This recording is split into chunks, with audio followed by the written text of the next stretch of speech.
Bienvenue sur Mystère et Savoir, la chaîne où nous explorons les secrets les plus profonds de l'existence, les mystères oubliés du temps et les énigmes qui façonnent notre réalité. Aujourd'hui, nous abordons une question aussi ancienne que l'humanité elle-même. Une question qui a traversé les âges et défié l'entendement des plus grands penseurs, philosophes et théologiens. Pourquoi Dieu a-t-il dit « Je suis ce que je suis » ? Ces paroles, prononcées dans un moment sacré, renferment un mystère insondable.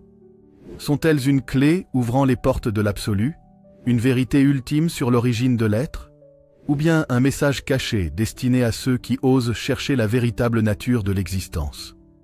Dans cette série, nous plongerons dans les profondeurs de la théologie, de la philosophie, de la physique quantique et des textes anciens, pour tenter de percer ce mystère. Nous explorerons l'essence de l'être, l'origine de la conscience, et les implications vertigineuses que ces simples mots portent en eux.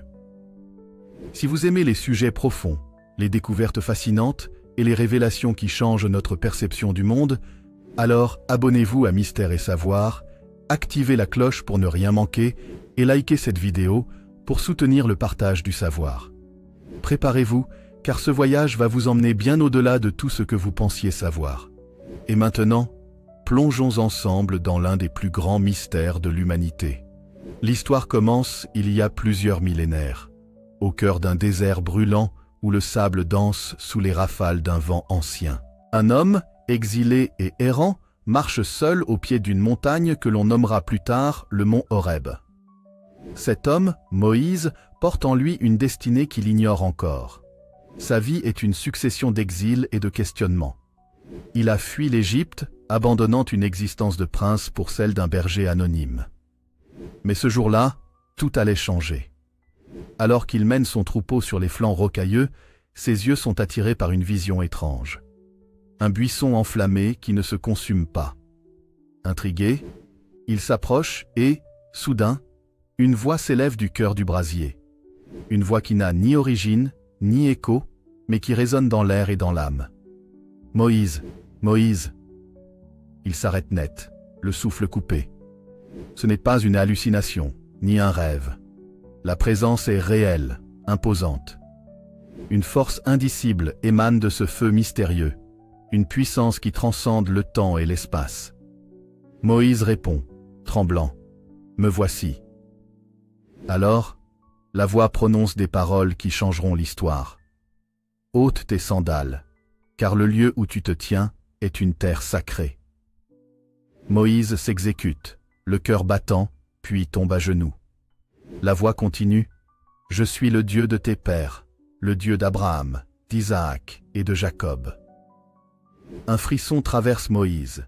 Il cache son visage, saisi d'une terreur sacrée.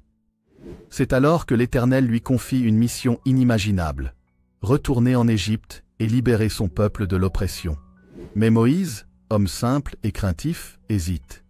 Qui suis-je pour affronter Pharaon? Qui suis-je pour guider ce peuple? La réponse qui lui est donnée ne se limite pas à lui seul.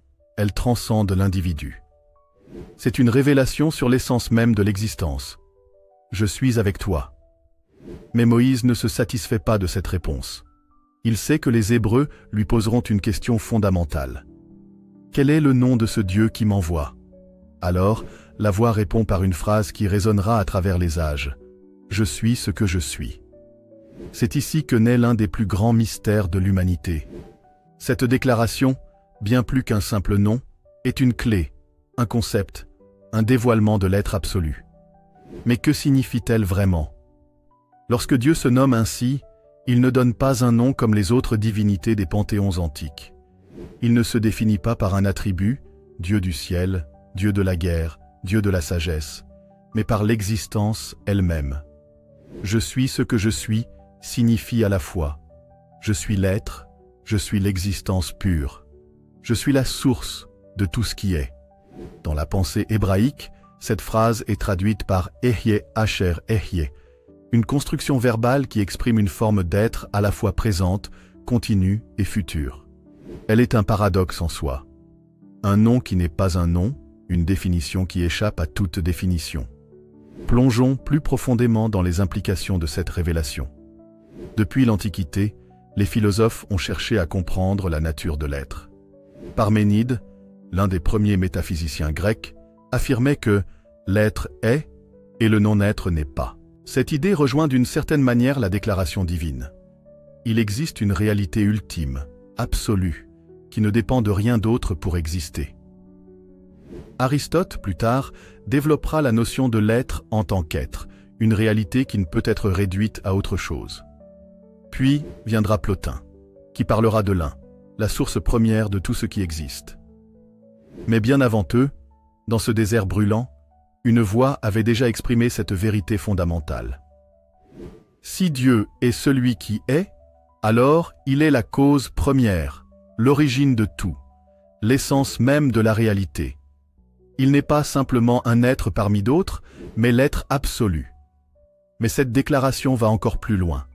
En affirmant « je suis ce que je suis », Dieu ne se contente pas de révéler son existence. Il révèle également une conscience suprême. Il est l'être qui se sait être. Cela nous amène à un autre mystère. La conscience est-elle une propriété de l'existence elle-même?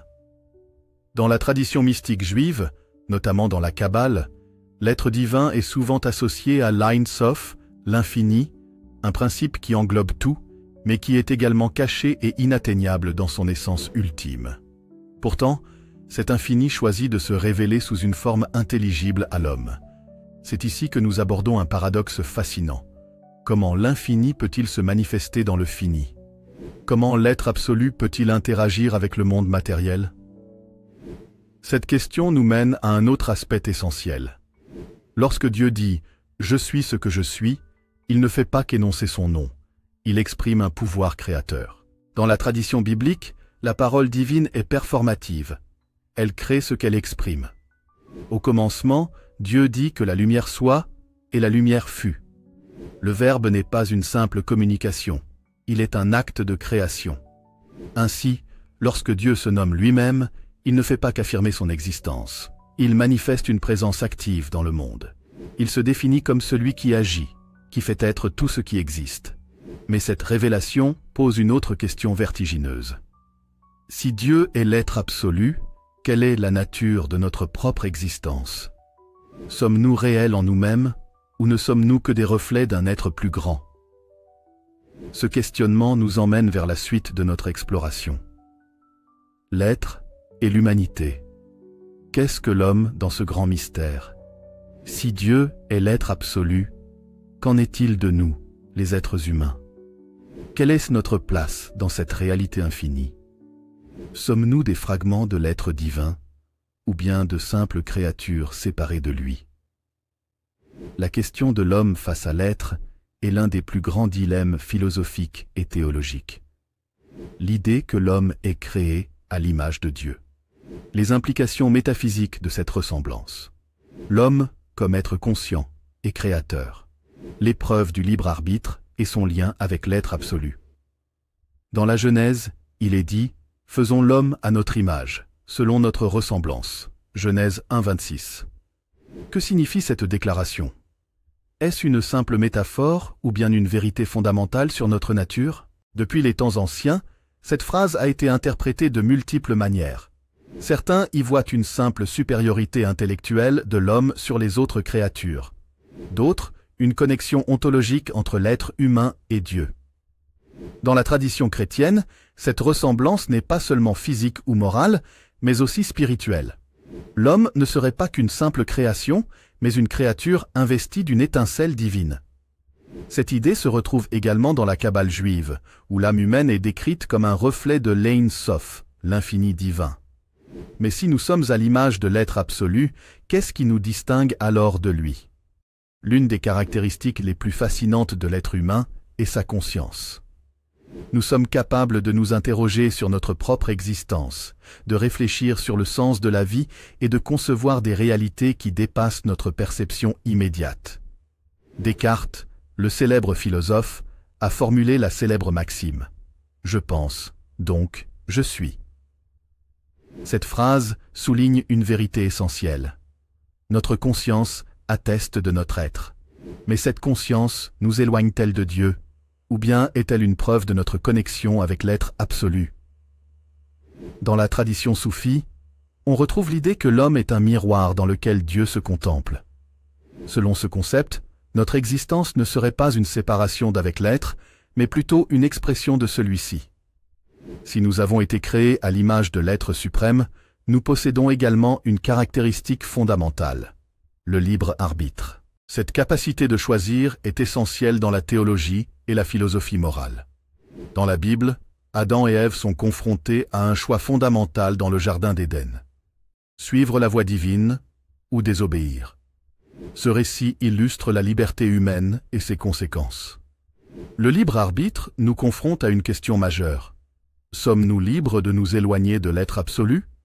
Ou bien, nos choix font-ils partie d'un dessein plus vaste que nous ne comprenons pas encore? Les penseurs existentialistes, tels que Sartre, affirment que l'homme est condamné à être libre.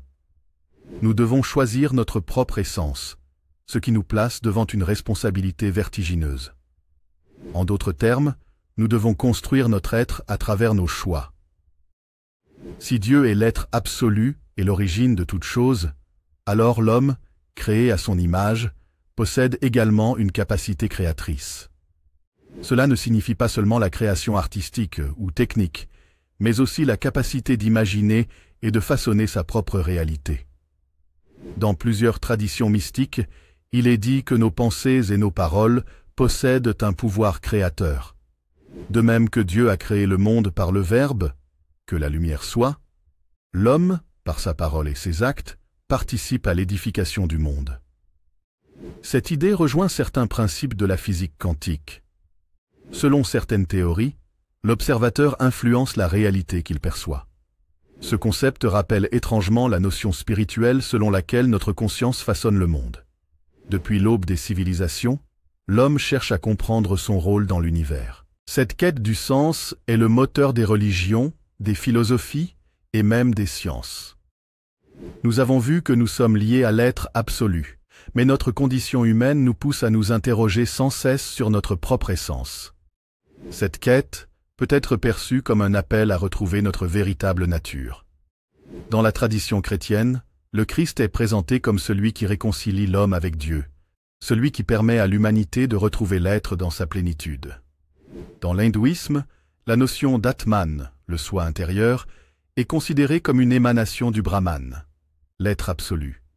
Ainsi, la réalisation spirituelle consiste à comprendre que l'individu et l'être suprême ne font qu'un. Alors, qui sommes-nous vraiment? Sommes-nous des créatures distinctes ou des fragments de l'être infini? Cette question reste l'un des plus grands mystères de l'humanité. Ce qui est certain, c'est que notre capacité à réfléchir sur notre propre existence et à rechercher le divin fait de nous des êtres uniques. Nous sommes liés à l'être par une essence profonde, une conscience éveillée et une capacité à façonner notre propre réalité. Si Dieu est l'être absolu, comment se manifeste-t-il dans l'univers? Comment l'être se fait-il connaître à l'homme? Une des réponses fondamentales se trouve dans la puissance du Verbe. Depuis les temps anciens, les traditions spirituelles et philosophiques ont affirmé que la parole est créatrice. Dans la Genèse, la création commence par une déclaration divine, que la lumière soit, Genèse 1:3. Ainsi, la parole divine donne naissance à l'univers. Ce concept est également repris dans l'évangile de Jean. Au commencement était le Verbe, et le Verbe était avec Dieu, et le Verbe était Dieu. Jean 1:1. Le Verbe n'est donc pas une simple parole, mais une force primordiale. Il est la manifestation du divin dans le monde matériel, l'intermédiaire entre l'invisible et le visible. Dans la philosophie grecque, le logos représente cette même idée, une intelligence cosmique qui organise et structure l'univers. Pour Héraclite, le logos est le principe d'ordre sous-jacent à toute existence. Mais si le Verbe est la source de la création, quel rôle joue-t-il dans l'expérience humaine? Les traditions mystiques affirment que l'homme, étant à l'image de Dieu, possède lui aussi un pouvoir créateur à travers sa parole. Nos mots façonnent notre réalité bien plus qu'on ne le pense. Dans certaines traditions ésotériques, on enseigne que les mots ont une vibration qui influence le monde. Les mantras, les prières et les incantations sont des exemples de cette croyance en la puissance du Verbe, Les neurosciences modernes confirment que notre langage influence nos pensées et nos perceptions. Parler positivement ou négativement peut littéralement modifier notre état mental et notre vision du monde. Si Dieu crée par le Verbe, l'homme lui aussi crée son existence par ses paroles. Nos discours intérieurs et extérieurs définissent nos actions, nos relations et notre perception du monde. Un individu qui se répète qu'il est incapable de réussir finit par agir en conséquence. À l'inverse, une personne qui se convainc de sa capacité à surmonter les épreuves développe une force intérieure qui l'aide à réussir. Les traditions spirituelles enseignent que les mots ont un pouvoir qui dépasse le simple cadre psychologique. Ils affectent l'énergie qui nous entoure et peuvent même influencer notre destin. Si le Verbe est au commencement, alors retrouver l'être, c'est aussi retrouver la parole originelle. Beaucoup de traditions enseignent que la vérité ultime ne peut être saisie qu'à travers un langage pur, un verbe sacré. Dans le soufisme, la répétition du nom divin, dhikr, est une manière de se rapprocher de l'être. Dans l'hindouisme, le mantra « Om » est considéré comme la vibration primordiale de l'univers. La prière, la méditation et la parole consciente sont des moyens de se reconnecter à cette essence première. Le verbe est bien plus qu'un simple outil de communication. Il est la manifestation de l'être dans le monde, un canal par lequel l'invisible devient visible. L'homme, en maîtrisant sa parole et en comprenant son pouvoir, peut non seulement transformer son propre destin, mais aussi se rapprocher de la source de toute existence. Depuis l'Antiquité, l'homme s'est interrogé sur la nature de la vérité. La connaissance est-elle un simple processus intellectuel ou un moyen d'accéder à une réalité supérieure? Dans la tradition grecque, Platon considérait que la véritable connaissance ne pouvait être atteinte que par la contemplation des idées, des formes immuables qui représentent l'essence même des choses. De même, dans le soufisme, la connaissance est perçue comme un dévoilement progressif de l'être divin. Si nous sommes des fragments de l'être, alors la connaissance serait le fil qui nous permet de remonter vers notre source. Les traditions spirituelles du monde entier parlent d'illumination, cet état où l'homme accède à une compréhension directe de l'être. Cet éveil peut survenir de différentes manières, par l'étude et la méditation, comme dans le bouddhisme où l'illumination est obtenue par la libération de l'ego et l'atteinte du nirvana. Par la révélation divine, où Dieu se manifeste directement à l'individu, comme dans les expériences mystiques des prophètes et des saints. Par l'expérience intérieure, où l'homme réalise que la vérité ultime ne se trouve pas dans le monde extérieur, mais en lui-même. L'illumination est ainsi une reconnexion avec l'être absolu, une dissipation du voile de l'ignorance. Si la connaissance permet d'accéder à la vérité, la sagesse en est l'application dans la vie quotidienne. Un être sage ne se contente pas de comprendre. Il vit selon les principes de l'être. La sagesse est présente dans toutes les grandes traditions spirituelles. Dans le christianisme, la sagesse est un don divin qui permet de discerner le bien du mal. Dans le taoïsme, elle consiste à suivre le flux naturel du Tao sans résistance. Dans l'hindouisme, elle est l'aboutissement du yoga, l'union entre l'individu et le divin. La sagesse ne se limite donc pas à la connaissance intellectuelle. Elle est une transformation intérieure qui permet de refléter l'être dans notre existence. Nous passons souvent notre vie à chercher des réponses à l'extérieur, alors que les plus grandes vérités sont inscrites en nous. L'être se révèle à ceux qui apprennent à écouter leur voix intérieure. Cette notion est illustrée dans la tradition soufie avec le concept de connaissance du soi, qui mène inévitablement à la connaissance de Dieu. De même, dans le christianisme, saint Augustin disait « Ne va pas au dehors, rentre en toi-même. C'est dans l'homme intérieur qu'habite la vérité. L'être est en nous, et le chemin vers lui est un voyage intérieur, une quête de soi-même. L'être se dévoile à travers la connaissance et la sagesse. Ce cheminement peut être long et semé d'embûches, mais chaque pas vers la vérité nous rapproche de notre essence véritable. Le temps est une des plus grandes énigmes de l'existence. Nous vivons dans une réalité régie par le passé, le présent et le futur. Mais l'être absolu transcende-t-il cette structure temporelle? Dieu, lorsqu'il affirme « Je suis ce que je suis », nous invite-t-il à concevoir une existence au-delà du temps? La nature du temps et son influence sur notre perception de l'être.